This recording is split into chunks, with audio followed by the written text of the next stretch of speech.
Entonces, antes que nada, ¿alguna duda de la clase pasada o de alguna clase en general? No tiene que ser por qué ser de la pasada.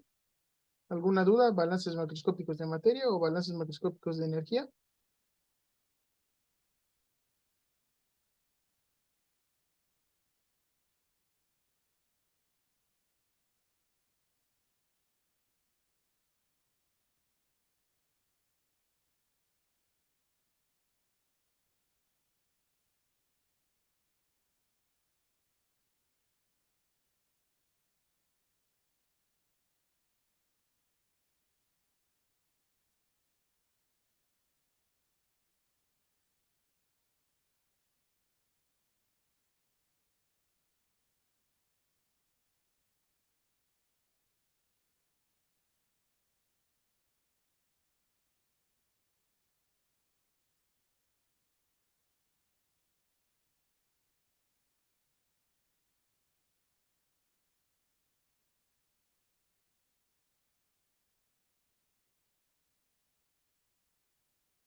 Ok, vamos a continuar.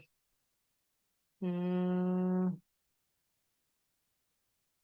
Nada más déjenme reviso en cursos, la plataforma de cursos, cómo van. Cursos, química, UNAM. Quiero verificar un par de fechas, nada más para que revisemos.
Bueno,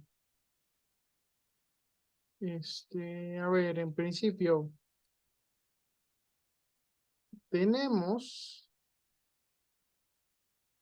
estamos ahorita en la semana 8 de clases, termina justo el 30 de septiembre, y para la semana 8 tendrían que entregar su tercer tarea, ¿no? Bueno, si abre su tercer tarea, tendrían que entregar la tarea uno y la tarea 2 porque las extendimos un poquito.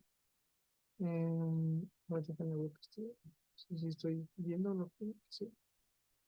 Entonces, tienen para el 30 de septiembre que entregar la tarea uno, balance macroscópico de energía térmica, la introducción, y luego la tarea 2 y 3 que son balances de energía, se entregan el día 7 de octubre, el sábado 7 de octubre. Ese mismo sábado debería ser su examen parcial, en principio. Pero bueno, vamos a ver qué tal se siente en este sábado y ya lo discutimos bien con calma, si están listos para el examen el día 7 o si lo cambiamos algún otro día. Pero en principio, pues el día 7 sería su examen de balances macroscópicos de energía térmica. Y bueno, para esta semana que termina el sábado 30 de septiembre, lo que tienen que entregar es la primera tarea de la unidad 3 que es la de conceptos previos. Entonces, no sé si tengan alguna duda. No, pues no creo que no. Eh, pero bueno, entonces lo que vamos a ver hoy, pues es otro ejemplo, ¿no? Que está relacionado con su segunda tarea, de la cual tenían dudas la clase pasada.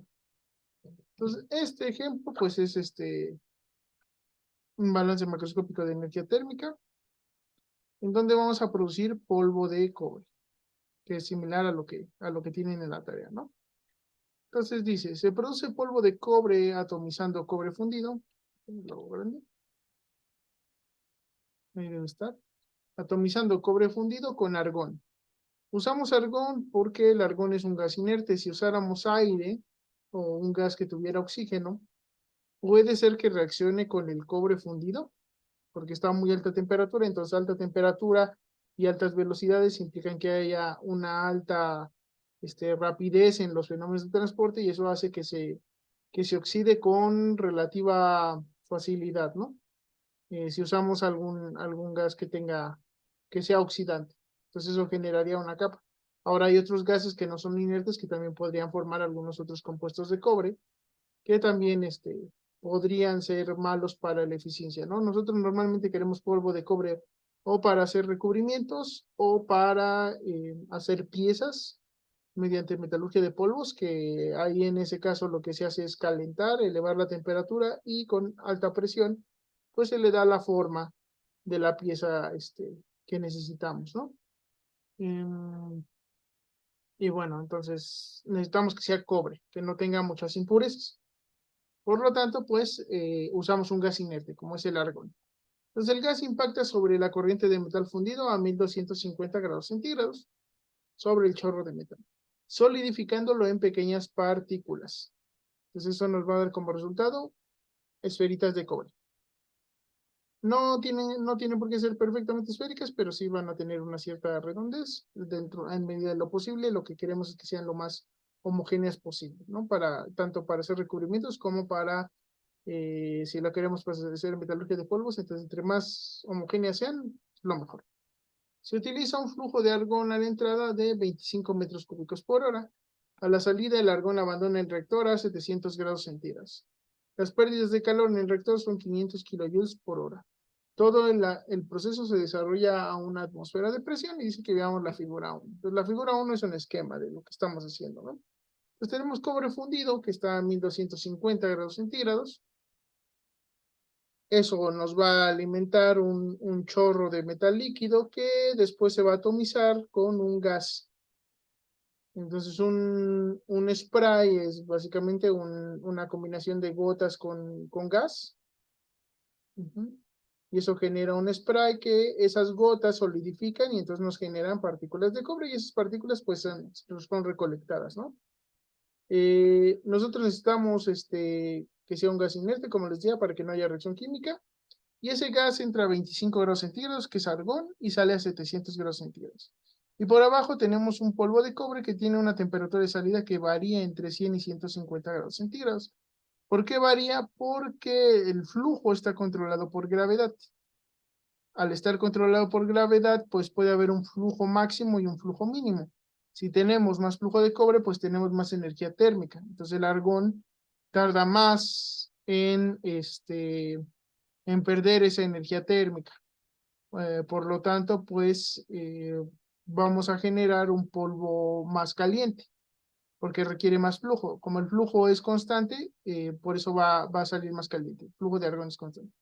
Si hay menos flujo de cobre, entonces el argón absorbe más energía térmica y sale más frío el cobre, ¿no? Entonces esta temperatura de salida pues depende de eso, del flujo que estamos controlando aquí. No lo podemos mantener siempre exacto, pero sí lo vamos a mantener en dos niveles que nosotros controlemos perfectamente el proceso. Si sale más caliente de esto, es probable que se oxide, porque afuera está abierto a la atmósfera. Entonces por fuera, pues se oxidaría, ¿no? Porque estando a una alta temperatura, reacciona con el aire de la atmósfera y eso lo oxida. Entonces por eso tiene que salir relativamente frío. Bueno, entonces, ¿qué nos pregunta? Inciso A, el polvo de cobre debe salir a una temperatura de entre 100 y 150 grados centígrados para que no sufra oxidación. Calcule el flujo másico mínimo y máximo que se puede procesar de cobre bajo las condiciones de operación. Entonces, nos vamos al inciso A, ¿no? Bueno, no, siguen esto. Esto es parte del problema. Entonces, calculamos eso. Si quieren, calculamos eso y después seguimos leyendo. Entonces, bueno, aquí tenemos una tabla de los datos de entrada y salida. Aquí no vamos a necesitar balance de materia, por lo mismo que les había platicado de la tarea de la clase pasada. Aquí el balance es muy sencillo, no hay reacción química, no hay términos fuente, entonces todo el argón que entra va a salir por aquí, entonces la masa de argón que entra aquí va a ser la masa de argón que sale aquí, y el flujo másico de cobre que entra aquí va a salir por aquí, entonces el balance de energía no es importante, entonces podemos hacer pues una tablita así sencillita, donde pongamos pues las temperaturas de entrada y salida del cobre. No tenemos su flujo másico está controlado por la temperatura, es lo que queremos calcular. Del argón sí tenemos temperatura de entrada y salida, tenemos el flujo volumínico de entrada, y con la temperatura y la ley de gas ideal, pues podemos sacar el flujo volumínico a la salida. ¿Ok? Y bueno, también podemos calcular el flujo molar, que nos va a servir para hacer los cálculos de calor, ¿no? Entonces, bueno, lo primero es plantear el balance de energía. Pues partimos de cobre con un cierto flujo molar, en este caso lo puse en mol porque al estar haciendo cálculos de entalpía y al estar las capacidades caloríficas que nos proporcionan en calorías sobre mol Kelvin, pues podemos usar flujo molar para hacer los cálculos. También podría ser flujo másico y convertirlo a mol después. No hay ninguna diferencia, ¿no? Cualquiera de los dos es correcta. Entonces tenemos ese cobre, no sabemos cuánto es, que está a 1523.15 Kelvin. Tenemos un argón, ese sí tenemos el flujo molar, que se va a mantener de entrada y salida, ya que es un gas inerte, a 298 grados Kelvin. Y a lo que vamos a llegar es a cobre sólido, en este caso es cobre líquido, y el cobre sólido va a estar entre una temperatura de 373.15 Kelvin y 423.15 Kelvin. Y el argón va a salir caliente a 700 grados centígrados, que son 973.15 Kelvin.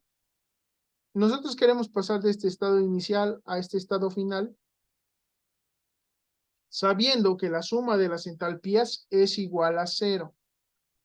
¿Cómo hacemos ese cálculo? Pues primero vamos a calcular el calor que requiere enfriar el cobre. Ya les dije que yo prefiero enfriarlo hasta 298.15 Kelvin, porque de esa manera tengo toda la cantidad de calor que tenía inicialmente. Puedo calcular esa parte, eso lo vamos a ver más adelante. Pero bueno, es útil hacerlo hasta 298. Por eso lo hago hasta ahí. Luego calentamos ese cobre a la temperatura de salida. Calentamos el argón, sería la siguiente cantidad de energía térmica para llegar a 700 grados centígrados, y con las pérdidas de calor deberíamos llegar de este estado a este estado, sabiendo que la suma de las entalpías es igual a 0. Entonces, bueno, ¿cómo calculamos los calores? Pues primero enfriando el cobre, ¿no? Entonces el cobre parte líquido, entonces primero hay que enfriar ese líquido desde la temperatura de entrada hasta su temperatura de fusión. Después vamos a considerar su solidificación, que es el negativo de la fusión. Entonces por eso ponemos la misma entalpía, pero con signo negativo. Y luego enfriamos desde esa temperatura de fusión hasta la temperatura de referencia, o 25 grados centígrados, el cobre sólido. Entonces simplemente sustituimos los datos que tenemos, integramos,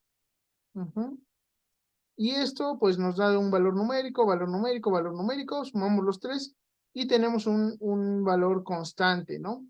Para estos valores de integral, que va a estar en kilocalorías sobre kilogramo mol. Aquí era calorías sobre mol Kelvin, pero acuérdense que es igual a equivalencia de kilocalorías a kilogramo mol, por lo tanto pues lo estoy trabajando en kilocalorías sobre kilogramo mol. No conozco el flujo másico de cobre, así que se lo dejo así tal cual. Y vean que aquí tiene un signo negativo. Entonces ese signo negativo lo voy a respetar. Aquí esta suma me da negativos porque, bueno, de esta integral, como parte de una temperatura mayor o una menor, da negativa. Esta es negativa. Esta es negativa también porque es de mayor a menor.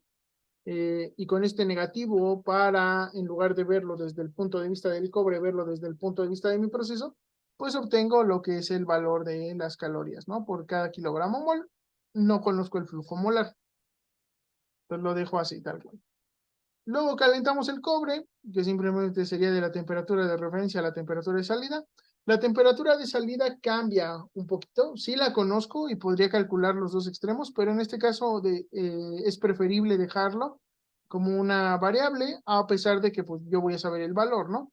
Simplemente integro, obtengo la expresión, y bueno, aquí también vean que tengo un negativo, ¿no? Que simplemente lo distribuí en cada uno de estos términos y está multiplicado por el flujo molar de cobre, que no lo conozco. Luego calentamos el argón, otra vez tiene un signo negativo mi expresión, y es el flujo molar por la integral del Cp del argón diferencial de temperatura. En este caso va a ser un valor positivo porque los límites es de una temperatura baja a una temperatura alta.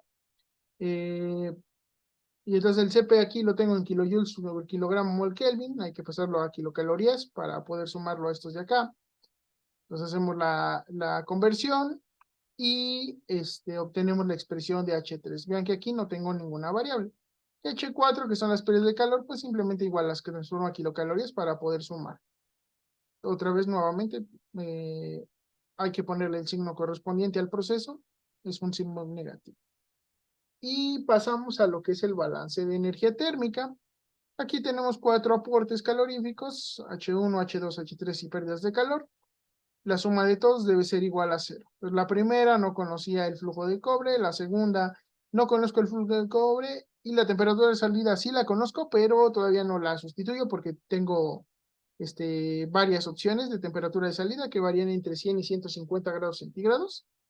Conozco H3 y conozco H4. Entonces sumo términos semejantes. Ajá.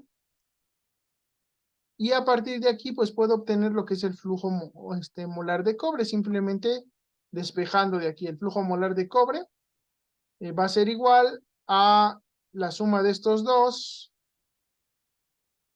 positiva, porque pasa sumando, entre la suma de este con este. Y yo lo puedo ir evaluando con las temperaturas de salida.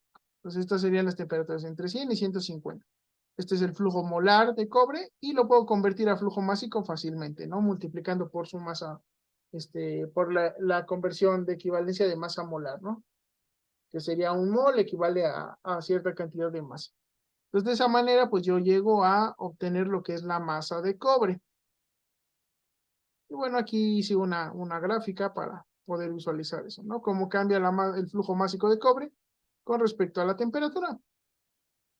Con eso obtenemos lo que sería nuestro primer problema, nuestra primera parte del problema, ¿no? Pero ahí no acaba. Dice, el flujo básico de cobre se controla mediante un distribuidor usando la altura del líquido.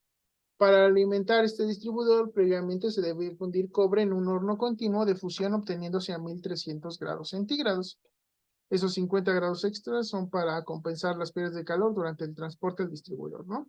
Entonces yo lo fundo aparte y luego lo tengo que traer aquí y vaciarlo. En ese transcurso pierdo 50 grados. Para ello se parte de lingotes sólidos de cobre a 25 grados centígrados. Estos son precalentados mediante argón que se obtiene a la salida del reactor. Este proceso se lleva a cabo en un horno de precalentamiento alimentado por el flujo másico medio de cobre requerido por el distribuidor. En este horno de precalentamiento se pierde 26.425% del calor que entra y los lingotes de cobre absorben el resto. El argón y el cobre logran un equilibrio térmico abandonando el reactor a la misma temperatura. Entonces aquí es importante, ¿no? Partimos de lingotes sólidos de cobre que son precalentados mediante el argón que habíamos obtenido aquí a 700. Entonces esto tiene una cierta cantidad de calor que podemos aprovechar. Y bueno, dice que alcanzan el equilibrio térmico. En el horno de fusión se funde el flujo másico medio de cobre requerido, que sería el promedio de lo que ya calculamos de flujo másico, el promedio de este. que debería ser 27.225, creo, más o menos. Y el flujo promedio, porque es como es una relación lineal, bueno, casi lineal, tiene un poquito de componente cuadrático por este valor, pero entre estos límites no se alcanza a notar mucho. Vamos a suponer que hay que sacar el promedio, ¿no? De esos valores. Entonces, bueno, sacan el flujo másico medio por el distribuidor partiendo de los lingotes precalentados y saliendo del cobre a 1300 grados centígrados. El calor requerido se produce mediante resistencias eléctricas. En este horno hay pérdidas de calor correspondientes a 3000 kilojoules por hora. Entonces vean que aquí nos dieron las pérdidas en porcentaje y aquí nos lo dan ya en un valor directamente, ¿no? Ambos hornos trabajan a una atmósfera de presión y bueno, inciso B, realizan un balance energético para el horno de precalentamiento. Inciso C, realiza el balance energético para el horno de fusión. E inciso D, realiza un bosquejo completo del sistema, horno de fusión, reactor, horno de precalentamiento, colocando los flujos másicos para los elementos sólidos y líquidos, los flujos volumínicos para los elementos gaseosos y las temperaturas para todas las entradas y salidas. Y luego tenemos que hacer un diagrama de Sankey. Ahorita no hemos hecho un diagrama de Sankey, pero hoy vamos a ver cómo se hace, ¿no? Que incluye el horno de fusión, el reactor, el horno de precalentamiento. Y para esto considere que la salida del horno de fusión, los 50 grados que tiene sobrecalentamiento del cobre líquido, ¿no? Hay que considerar que hay una cierta pérdida. Pues primero que nada, nos conviene antes de hacer cualquier cálculo, entender qué está pasando en el proceso. Entonces aquí está mi esquema, ¿no? Ahorita no le hagan caso, todavía no, se supone que no calculamos esos números, pero bueno, tenemos un reactor para producir el polvo de cobre. Ese reactor se alimenta con un cobre fundido y se atomiza con una cierta cantidad de argón, obteniendo un flujo másico de cobre sólido. Ese argón sale caliente. Nosotros lo vamos a aprovechar para precalentar el cobre que vamos a estar fundiendo en nuestro horno de fusión. Entonces aquí lo vamos a precalentar, va a salir a una cierta temperatura en equilibrio térmico con el argón, ¿no? El argón va a perder cierta temperatura y se la va a pasar al cobre. Para lo cual pues lo alimentamos con lingotes y ese cobre fundido lo vamos a fundir en el horno de fusión y lo vamos a transportar al reactor, donde pues lo vamos a vaciar. Entonces eso es lo que tenemos que calcular. Para eso es que calculamos primero esos flujos másicos, de cobre. Y bueno, estos son los resultados del balance de energía. Siempre es bueno presentarlos en forma de tablita, porque de esa manera el diagrama de Sankey nos va a quedar más rápido, ¿no? Entonces aquí en este caso, mi única fuente de energía, o la única entrada que tengo, es justamente el calor que ya traía el cobre. Es la energía térmica que ya tiene el cobre que está fundido. Entonces, ese cobre fundido por sí solo ya tiene cierta cantidad de entalpía que le traspasamos al argón, calentándolo, que nos queda un cierto remanente en el cobre, ya que las partículas no salen a temperatura ambiente, sino que todavía tiene cierta temperatura, y en las paredes de calor. Se distribuyen esas tres. Entonces, nosotros aquí, en nuestro balance de energía, pues vamos a tener esa entrada de calor, que podemos calcular de la expresión de H1, simplemente sustituyendo el, el valor del flujo molar de cobre. Vamos a usar el flujo promedio de esta tabla, que aquí lo tengo 27.23 kilogramos por hora, ¿no? Ese sería el flujo promedio. Entonces, ese flujo lo usamos para calcular esa cantidad de calor del cobre. Igual podemos calcular el de calentar el cobre con la temperatura de salida, que para 27.23 serían 125 grados centígrados. Sustituimos igual en la expresión. Y tenemos el de calentar el argón, que ese ya lo teníamos, y el de las pérdidas, ¿no? Este porcentaje simplemente va a ser el total de entradas entre cada una de las fuentes. Pues, por ejemplo, aquí como solo tenemos una sola fuente de calor, pues va a ser el 100%. Pero aquí en las salidas, pues el total va a ser la suma de los tres y cada porcentaje pues va a ser este calor entre el total de salidas, ¿no?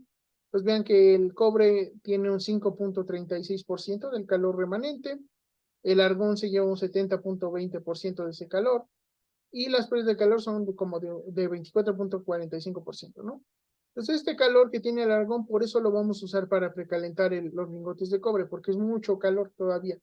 Todavía tiene mucho calor que nosotros pues vamos a aprovechar, ¿no? El balance, pues es la suma de este con este, da 0.5, y si estamos hablando de casi 5.000 kilocalorías, pues 0.5 no es mucho, no es una cantidad significativa de desbalance. Podemos considerar que se cumple el balance de energía. Ahora sí, el inciso B, que es el balance sobre el horno de precalentamiento. Pues ahí lo que vamos a alimentar es el flujo másico medio de cobre, que en mol es este, a temperatura ambiente, eso en forma de lingotes, y vamos a ponerlo en contacto con el argón, que está a 700 grados centígrados, para aprovechar todo este calor. Para llegar a tener el cobre y el argón a una temperatura de equilibrio, ¿no? Le vamos a poner temperatura fría. Pues lo primero, pues, es calcular cuánto calor tenemos, cuánta entalpía tenemos disponible. Entonces vamos a enfriar ese argón para calcular ese calor sensible. Después vamos a calentar el cobre, que está sólido y no llega a temperatura de fusión, entonces calentamos desde 298 hasta la temperatura de equilibrio, y luego calentamos el argón, que va de 298 a la temperatura de equilibrio, que sería el calor remanente que se va a quedar el argón. Ambos son calores sensibles. Y con las pérdidas de calor, pues ya se cerraría el sistema, ¿no? Entonces, primero enfriar el argón. Es relativamente sencillo el cálculo porque partimos del flujo másico de argón eh, multiplicado por la integral de 973 a 298. Pero si se acuerdan, aquí arriba yo ya había calculado un calentamiento del argón desde 298 hasta 973, el mismo, exactamente la misma cantidad de argón, los mismos límites y el mismo CP, solo que los límites están invertidos. Entonces aquí abajo, para hacer el cálculo, yo ya no lo tengo que calcular, yo simplemente digo que esto es igual al negativo de H3, que yo ya lo había calculado, y simplemente le quito el signo. Entonces, en lugar de tener menos 3.430.6856, pues tengo 3.430.6853, ¿no? El contrario. No sé si haya dudas hasta ahí.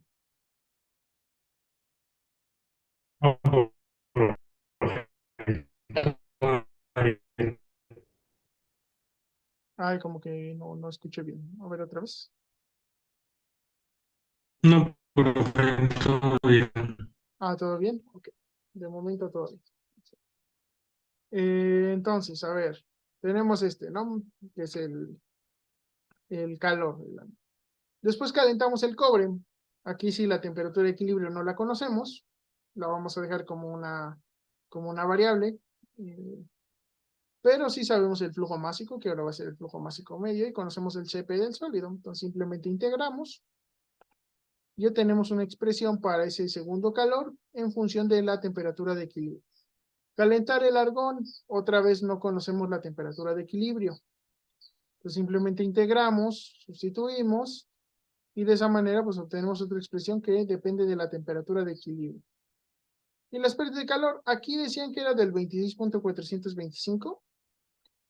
Como mi única fuente de energía es esta es mi única entrada de equilibrio en este horno de precalentamiento, que es el argón, que ya tenía cierta cantidad de energía. Estas dos son negativas, son salidas. Entonces el 26% va a ser el 26.425% de ese. Pues simplemente se dice por esa fracción de calor para obtener las pérdidas. Y entonces ya podemos hacer mi balance de energía. Entonces tengo mi calor de entrada, que era el calor que tenía el argón. Tengo el calor que sale con el cobre. Tengo el calor de calentar el argón, o sea, el remanente, el que no le pasó al cobre. Y tengo las pérdidas, que es el 26.425% de esto. Sumo términos semejantes y llego a esta expresión. Entonces es una ecuación cuadrática, se puede resolver fácilmente, y el resultado son 350 grados centígrados, o 623.15 Kelvin, ¿no? Y bueno, ya con esa temperatura, yo la sustituyo en mis expresiones de H2' y H3 en Kelvin, hay que sustituirlas en Kelvin, y de esa manera pues obtenemos los valores de todos los calores. Entonces el balance de energía para el horno de precalentamiento es este.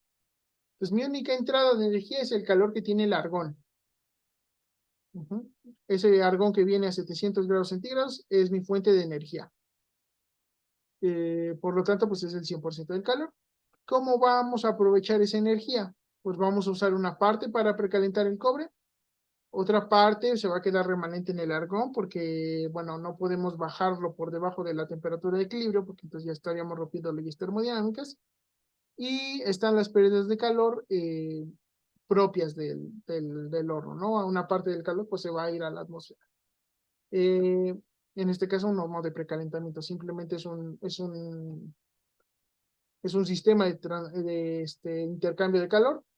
Seguramente van en contraflujo y simplemente el argón pues va a pasar en contacto con el cobre y ese contacto pues va a hacer que se transfiera calor del material más frío al más caliente y de esa manera pues obtenemos eso, ¿no? Entonces ese sistema pues tiene asociadas estas pérdidas de calor.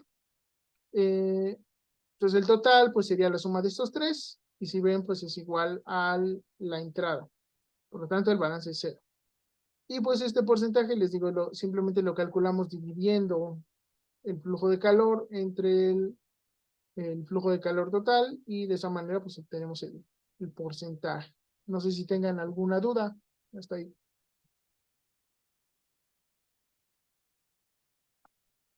No, todo bien. Todo bien. Ok.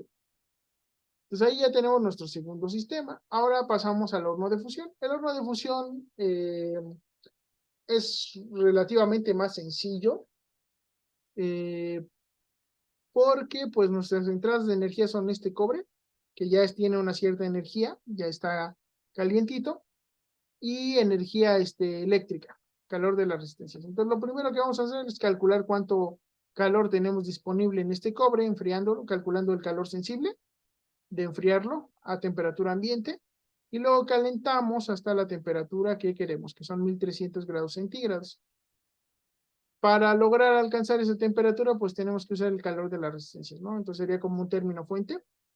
En este caso, pues sería una entalpía adicional, simplemente. Y de esa manera, pues llegamos a nuestro sistema final, obteniendo las pérdidas de calor. Aquí simplemente, pues es cobre que está a cierta temperatura, que pasa a cobre mucho más caliente, ¿no? Si solo lo queremos fundir. Bueno, entonces enfriar el cobre, pues ya tenemos cuántas calorías tiene, que simplemente sería el inverso de este. Y para calentarlo, pues también tenemos un cierto, podemos partir de cierto calor porque en H1 lo que hacíamos era solidificar, H1 es de nuestro reactor, lo que hacíamos era solidificar el cobre desde temperatura de 1250 grados centígrados hasta temperatura ambiente. Entonces, estas calorías que de hecho ya habíamos calculado porque habíamos sustituido el valor medio para obtener el calor de enfriarlo, pues sería el calor de enfriar el cobre, de enfriar el cobre desde 1250 hasta 25 grados centígrados. Pues si yo quiero calentarlo hasta 1300, si ya tengo ese calor de base, entonces simplemente me faltaría calcular el calentamiento de los últimos 50 grados centígrados, ¿no? Desde 1523 hasta 1573. Entonces lo puedo calcular fácilmente, simplemente le agrego estos 50 grados centígrados y de esa manera obtengo el H2, que es el calor que necesitamos para obtener el cobre a esa temperatura. El calor de las resistencias va a ser nuestro término fuente, no lo conocemos, no sabemos cuánto vale. Y las pérdidas de calor, pues las conocemos, simplemente hay que pasar las calorías por hora para poder sumarlo a todo. Entonces mi balance de energía pues va a ser H1 B' más H2 B' más H3 B' más las pérdidas de calor igual a 0. H3 es el único que no conocemos, que es el calor de las resistencias. Los demás sí, y simplemente pues sustituyendo llegamos a el calor que requerimos, que las resistencias proporcionen, para obtener ese cobre a 1300 grados centígrados. Pues mi balance pues se va a ver de esta manera, ¿no? Aquí sí tengo dos entradas, tengo el calor que tenía remanente el cobre debido a que lo precalentamos y el calor de las resistencias. Entonces es más o menos 15% el calor que ya traía el cobre y 85% el calor de las resistencias. Y tenemos dos salidas, las pérdidas de calor asociadas al horno de fusión y el calor requerido para calentar ese cobre, desde 25 hasta 1300 grados centígrados. Pues la suma de los dos me da 0, se cumple el balance. Y entonces ahora sí puedo hacer mi bosquejo del sistema completo, que es el que habíamos visto hace rato, ¿no? Al reactor entra argón a 25 grados centígrados, que solidifica un flujo de cobre promedio de 27.3 kilogramos por hora a 1250 grados centígrados. Eso nos permite obtener ese mismo flujo de cobre en forma de partículas de entre 100 y 150 grados centígrados, y un flujo de argón que es más grande, a pesar de que el flujo molar es el mismo, es más grande porque la temperatura es mayor, entonces expande el gas. Entonces en mol es más grande, pero en volumen es más grande, pero en mol sigue siendo el mismo. Entonces, bueno, sale nuestro argón a 700, que lo vamos a usar para precalentar lingotes de cobre que entran a 25 grados centígrados. Ambos corrientes de materiales están dentro del horno de precalentamiento, que es un intercambiador de calor, para obtenerlos a 350 grados centígrados, ¿no? Eso nos va a permitir, pues, el flujo volumínico de argón cambia, pero porque está asociado a la temperatura, pero el flujo molar es el mismo, eso sí recuérdenlo. A pesar de que aquí habían diferentes flujos volumínicos, eso no quiere decir que el balance de materias no se esté cumpliendo, sino que tenemos un cambio en el volumen del gas asociado a la temperatura. Y bueno, vamos a obtener una masa de cobre a 350 grados centígrados, con lo cual alimentamos un horno de fusión para terminar de subirlo a 1300. Lo transportamos otra vez al reactor, aquí se pierden 50 grados centígrados en el trayecto del transporte, y de esa manera pues tenemos este proceso. ¿Tienen alguna duda de esta parte? No, profe. No. Ok. Y entonces lo último que nos falta pues es trazar el diagrama de Sankey. Ahora, el diagrama de Sankey pues simplemente es una representación de los balances de energía. Para eso es para lo que hicimos estas tablas, en donde poníamos el porcentaje de calor. Cada uno de estos flujos va a ser representado por una flecha, y nuestros procesos van a ser cuadrados, van a ser unos rectángulos. Entonces aquí tengo mi reactor de precalentamiento de donde hacemos las partículas de cobre. Es mi reactor de atomización. Ahora, aquí, ¿qué entra el reactor de atomización? Entonces me voy a mi tabla de balance de energía, que es esta. Entonces aquí tengo un calor que es el que trae el cobre, por el simple hecho de estar fundido. Ese es el calor del que dispongo para hacer el proceso. Tengo un calor, perdón, tengo un calor que mantiene el cobre porque no sale a temperatura ambiente, sale a 100 o a 150 grados centígrados, dependiendo del flujo másico. Aquí para estos fines sale a 125 grados centígrados para el flujo promedio. Y tengo un argón que también absorbe parte de la energía y sale caliente, y tengo pérdidas de calor. Pues vean que el 100% de las entradas es el calor de enfriar el cobre, el 5% se lo lleva el argón, el cobre, el 70% se lo lleva el argón, y el 25% son pérdidas de calor. Entonces, más o menos 70 el argón. Entonces, yo me voy a mi diagrama y lo que hago es trazar ese rectángulo que representa el reactor y veo las entradas. Las entradas van a ser de un lado, ya sea del lado derecho o del lado izquierdo. De este lado elegí el lado derecho del esquema, y entonces el calor que entra es el de enfriar el cobre. Entonces este sería el 100% del calor, entonces la flecha va en esta dirección. A la salida, el 70% era el calor que tenía el argón. Entonces es una flecha que va hacia afuera. Un 5% es calor que el cobre mantiene, y un 24.45 eran pérdidas de calor. Entonces estas son salidas. Ahora, aquí esta flecha no la saco del sistema como estas dos, porque voy a aprovechar este calor. Y ese calor lo voy a usar en mi horno de precalentamiento. Entonces, aquí todo el calor que tengo disponible es justamente ese calor que el argón mantuvo. Entonces, el 100%. Y en este caso, las salidas son el calor que tienen los lingotes de cobre cuando salen del sistema, el calor que el argón mantiene, que ese ya no lo aproveché porque, bueno, estoy limitado por la temperatura de equilibrio. No puedo bajar más allá de esa temperatura del argón. O sea, el argón no podría salir más frío que el cobre caliente. Eso hay que tenerlo en cuenta. Termodinámicamente no podría. Y tengo pérdidas de calor, ¿no? Entonces, este diagrama que yo tenía de mi reactor conecta con el diagrama del horno de precalentamiento. Entonces, todo el argón que sale de aquí conecta con, es el mismo calor que voy a tener disponible yo para el precalentamiento de los gases. ¿Ok? Y en ese horno voy a tener un 26.46% de pérdidas. Voy a tener una salida de argón que todavía mantuvo cierta temperatura. Y voy a tener los lingotes de cobre precalentados a 350 grados centígrados. Pero esos lingotes no abandonan el sistema, sino que alimentan mi horno de fusión. Entonces ahí esos lingotes entran junto con el calor de las resistencias para después salir cobre caliente y tiene ciertas pérdidas de calor. Entonces esos lingotes precalentados van a entrar al horno de fusión que junto con el calor de las resistencias eléctricas, pues me producen ese cobre a 1300 grados centígrados, que son 87.57% del calor, y tenemos pérdidas del 12.43%, ¿no? Pues vean que aquí las pérdidas las puse rojas. Entonces todo este calor se está perdiendo. Y ese es transportado a mi reactor, entonces otra vez se conecta del horno de fusión hacia el reactor. Pues aquí hay otra conexión y aquí pues sí tengo unas pérdidas durante el transporte de 50 grados centígrados. Ese calor aquí lo pongo, es chiquito. Pero bueno, todas estas flechas rojas son pérdidas de calor. Esta flecha verde es mi única entrada de calor al sistema. Todo lo azul está recirculado.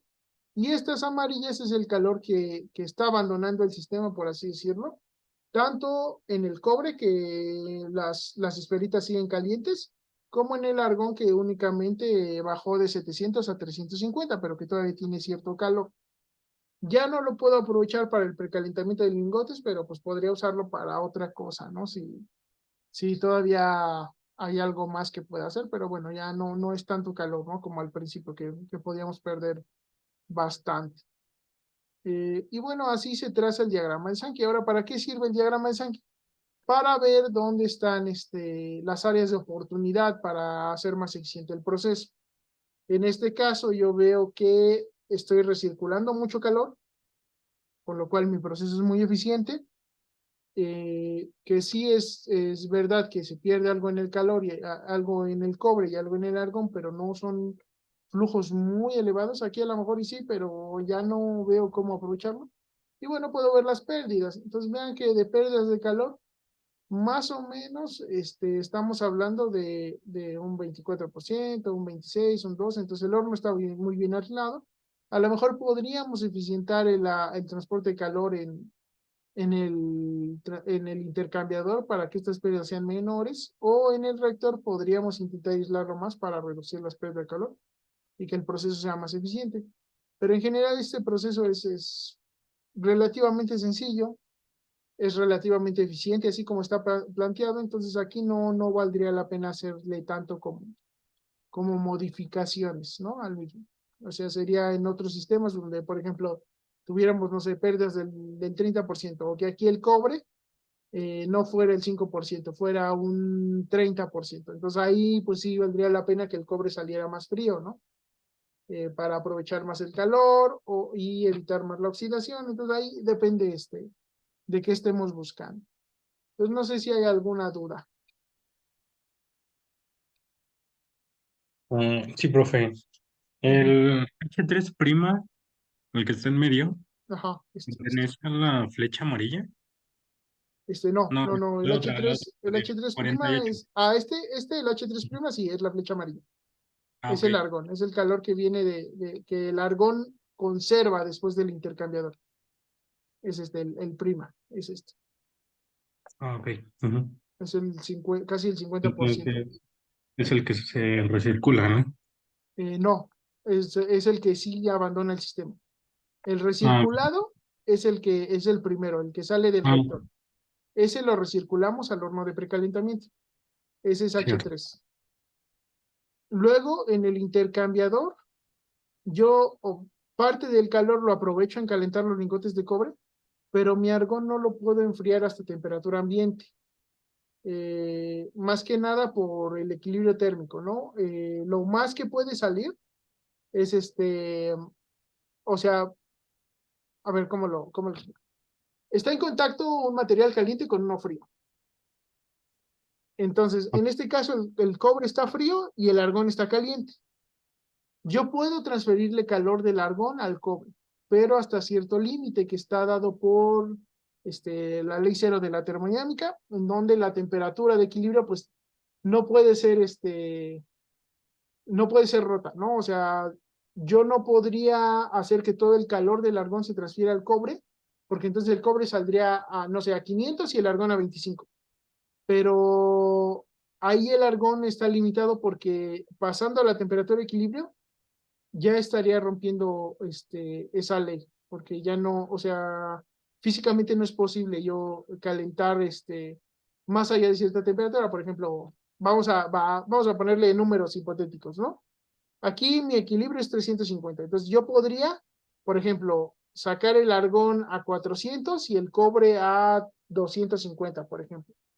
Ahí no se rompe ninguna ley. El argón, que era el material caliente, sí transfirió calor al cobre, pero su temperatura sigue siendo mayor a la del cobre.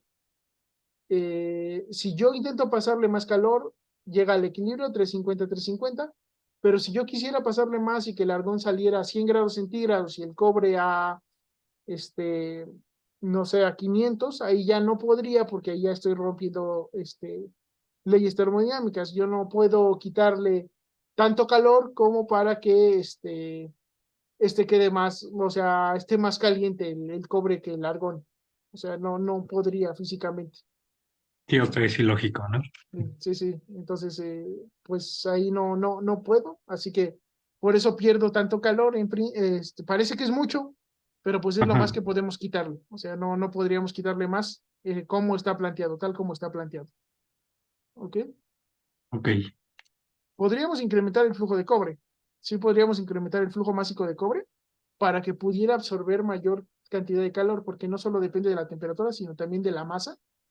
Entonces sí podríamos a lo mejor incrementar el flujo de cobre para obtener más, eh, pero pues ahí habría que ver si ese flujo de argón sigue pudiendo optimizar ese incremento en el flujo de cobre, si no me requiere mucho más calor para fundirlo. Entonces ahí habría que modificar varias cosas, habría que hacer la prueba, ¿no? Pero sí, Ujú. ese H3 es justamente ese calor que ya abandonó el proceso y ya no lo puedo recuperar de momento. El argón lo recupero, lo recirculo, pero ya no lo voy a usar para calentar nada. Eh, es es una salida de calor. Igual este calor que el cobre se lleva. Y mi única entrada es esta H3'. ¿Sí? Sí, Ok. ¿Alguna otra duda? no, De era todo. momento, ¿no? Ok. Ok. Entonces, pues, de la tarea, ¿alguna duda? Creo que no, ¿No? De momento todo en orden. no, todo en orden. Todo en orden. Ok. Pues nos resta un problema para ya pasar este a lo que sería la otra unidad, pero sabemos. Bueno, podemos ver bueno, no sé si estoy rápido, déjame ver cómo está. Mm, mm, mm, Tenemos que ver otro, pero creo que este está un poco más largo. Bueno, un poquito. No mucho, no mucho, no mucho.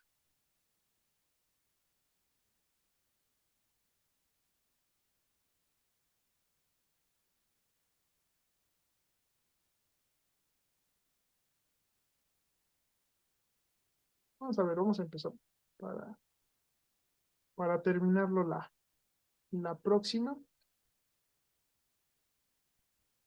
No, no, no, no, grande.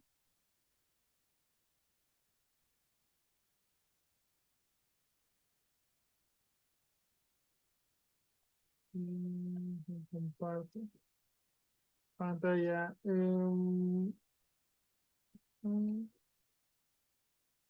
Vamos a ver, este es otro ejemplo. Balance macroscópico de energía térmica. Y es un horno de reverbero. Pues un horno de reverbero es básicamente esto que está aquí abajo, ¿no? Es un horno donde nosotros vamos a fundir algún material de manera semicontinua. Y es semicontinuo porque vamos a estar cargando de manera intermitente aluminio sólido a un baño de aluminio fundido.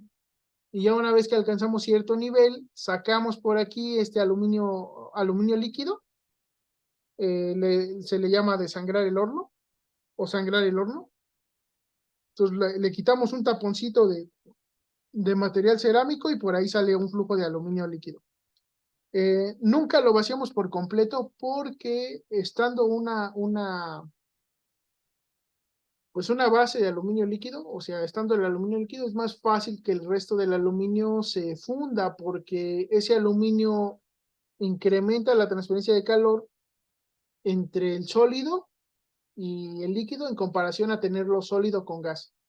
Entonces, al haber una piscina de aluminio fundido, pues estar cargando aluminio sólido hace que sea eficiente la fusión. Ahora, por arriba hay una serie de quemadores. Tenemos una campana de extracción porque no queremos que se presurice el horno y vaya a haber algún accidente. Entonces, va saliendo los gases producto de la combustión. Esos quemadores pues nos van a dar la energía térmica para que se funda el aluminio. Ahora, lo interesante del horno de reverbero es que es un horno cerrado. Prácticamente está totalmente aislado, de manera que el componente de radiación que hay adentro, el intercambio de calor por radiación es muy grande aquí adentro del hornito. Y eso hace que produzca mucho aluminio muy rápidamente. ¿Cuál es la desventaja de tener este tipo de sistema? Que como está el gas de los quemadores en contacto con el aluminio, pues parte de este aluminio pues sí se va a reaccionar y va a generar una escoria. Entonces tenemos una cierta pérdida de pureza del aluminio, tenemos una pérdida de aluminio y además esa escoria pues genera pequeñas partículas que a lo mejor nos impactan directamente en la calidad del aluminio si no controlamos muy bien los flujos de metal y de la escoria. Y además pues puede haber gas disuelto. Entonces sí produce mucho, pero hay que tener cuidado con los parámetros de operación porque justamente por cómo está dispuesto el horno, a pesar de ser muy eficiente en fundir, es poco protector con lo que sería nuestro metal, ¿no? Bueno, ¿qué dice el problema? Durante el proceso de fundición se requiere de la fusión de grandes cantidades de metal líquido. En el caso de fundiciones no ferrosas, uno de los hornos más empleados es el horno de reverbero. El horno de reverbero puede tener forma de caja o cilindro y está recubierto de material refractario para reducir las pérdidas de calor en el ambiente. Ahí pues hay dos refractarios, está el refractario de trabajo y el refractario estructural. El refractario de trabajo es el que está en contacto con lo que sería el interior, la parte interna del horno. Entonces es un refractario que tiene que tener la misma basicidad de la escoria, eh, que debe tener que debe ser relativamente inerte con el aluminio fundido y que debe ser fácilmente reparable porque se va a estar desgastando. Entonces tenemos que irlo cambiando. Y el estructural, pues es una capa de refractario que recubre ese material refractario y tiene que ser un ladrillo que tenga mejores propiedades mecánicas, pero como no va a estar en contacto con el líquido, pues no tiene que ser tan específico en cuanto a su índice de basicidad y pues puede ser hasta cierto punto un poquito reactivo con el aluminio. Eh, pero bueno, es más o menos así, ¿no? Entonces y está recubierto de una carcasa de acero, ¿no? Casi siempre, que le da, que es lo que se ve así como por fuera. El metal se carga al mismo mediante una entrada localizada a los lados. Esta entrada cuenta con una tapa que solo se abre al momento de cargar el horno. Por aquí se abre, ¿no? El calor requerido para realizar el proceso de fusión se obtiene a través de quemadores alimentados con aire, con gas natural y aire, los cuales transfieren calor a la carga mediante la reacción de combustión correspondiente. La transferencia de calor dentro del horno se lleva a cabo mediante convección y radiación. La radiación es muy importante al ser un reactor prácticamente cerrado, solo cuenta con una pequeña campana para retirar los gases producto de la combustión.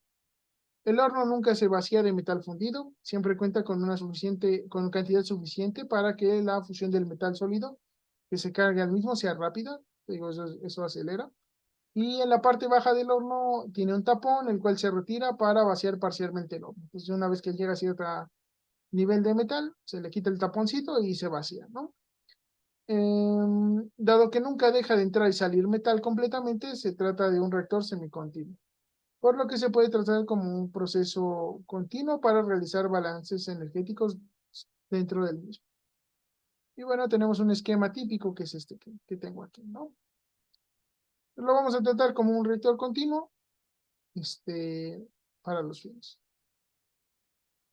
Entonces, considere que un horno de reverbero que utiliza quemadores para fundir de manera continua lingotes de aluminio, tal como se observa en la figura 2 aquí, ¿no?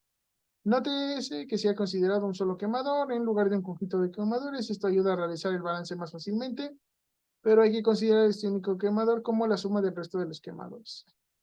Entonces, estos 24.4 metros cúbicos por hora de metano, con un 150% del aire estequiométrico, sería lo mismo que dividir ese flujo de metano en la cantidad de quemadores que requiramos. Hay veces que hay sistemas en los cuales los quemadores no son totalmente simétricos, no tienen el mismo flujo. Hay quemadores más potentes y quemadores menos potentes, pero bueno, vamos a considerar que en este caso este quemador que está representado aquí, pues va a ser la suma de todos los pequeñitos. Entonces nos va a dar esa energía equivalente a todos los chiquitos. Y ahora estamos considerando que esta llama a 1300 grados centígrados es lo que va a darle el calor al horno de fusión, al horno de reverbero. Aquí entran lingotes de aluminio y estamos considerando una entrada de aire. ¿Por qué? Porque los lingotes pues no están aislados de la atmósfera, ¿no? Cada vez que yo abra esta tapa, pues voy a dejar entrar aire. Entonces, pues consideramos este flujo de aire, ¿no? Que está en contacto con la atmósfera. Esos gases de combustión salen a 800 grados centígrados por aquí arriba y obtenemos aluminio fundido.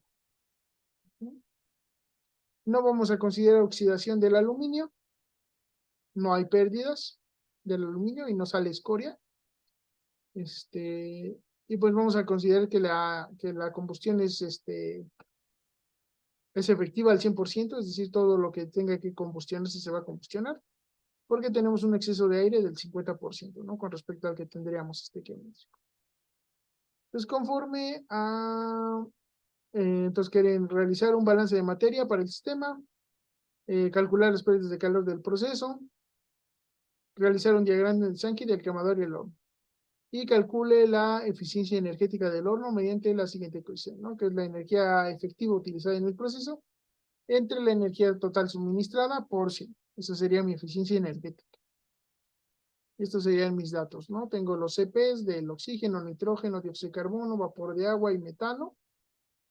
Los límites entre los cuales es válida esta expresión. Su entalpía de formación estándar y del aluminio pues también tengo los CPs, tanto del sólido como del líquido y la lambda de fusión con la temperatura de fusión. Pues primero el balance de materia. En este caso no está acoplado con el balance de energía. Ujú. Los podemos hacer por separado, el balance de materia y energía. Ves que aquí tenemos la reacción química y va a entrar todos los gases producto de la combustión, va a entrar al horno y salen por aquí, junto con este aire, ¿no? Que entra por aquí abajo.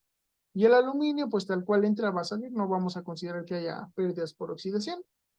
Entonces, no están acoplados, no hay ninguna limitante para ninguno de sus flujos básicos, por lo tanto, pues podemos hacerlo por separado. Ujú. Pues primero calculamos los términos fuente de la combustión y el exceso de aire. Ujú. Entonces, esa parte, pues ya deberían saberla más o menos cómo se calcula. Entonces, partimos de 24.4 metros cúbicos por hora de metano. Hay que pasarlo a moles. Y con la reacción de combustión, que es metano más oxígeno que me forma dióxido de carbono y agua, pues calculo los términos fuente. Y tengo un 150% de oxígeno estequiométrico. Así que del que yo requiera aquí para combustionar estos moles de metano que voy a calcular, pues simplemente lo multiplico por un 50% y esa suma del oxígeno requerido más el exceso, pues va a ser el oxígeno que viene en el aire. Así que el nitrógeno, pues simplemente lo calculo con ese exceso, ¿no?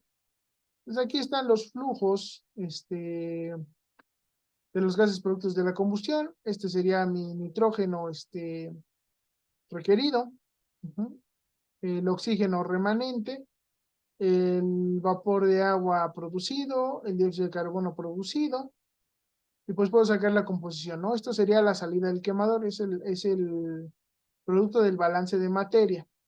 Ahora, a la salida del horno se tiene que agregar el aire que está entrando con los lingotes. Pues en este caso es un punto 1050 de oxígeno y un punto 40 de nitrógeno, ¿no? Más o menos. Entonces hay que sumárselo a este de aquí arriba, que es el que está a la salida del quemador. Este sería el gas, o bueno, los gases una vez que se le suma el aire que viene aquí abajo, ¿no?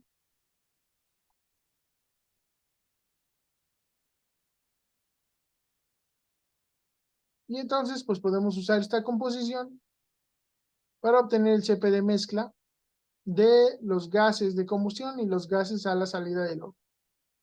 Entonces el CP va a ser el CP de cada una de las especies multiplicada por su fracción molar. Ujú. Ya sea para los gases producto de la combustión, que es esta corriente, como los gases de salida del horno, que es esta corriente. Entonces, ¿está ahí alguna duda de No, cómo se hace profe. esto? ¿Sí? ¿Sí se entiende cómo se hace esto? Sí, Ok. Entonces, pues yo creo que ya los balances de energía, pues los hacemos la próxima. O bueno, lo revisamos cómo se hace la próxima. Intenten hacer mm, esto, revisen que el balance esté bien y pues nos vemos la próxima clase si no hay ninguna duda de la tarea o de alguna otra cosa. creo que no por el momento. Por el Todo bien. momento, ¿no? Ok. Pues nos vemos la próxima clase. Bueno, sí, profe. Muchas gracias. Que esté bien. Hasta luego. Igual.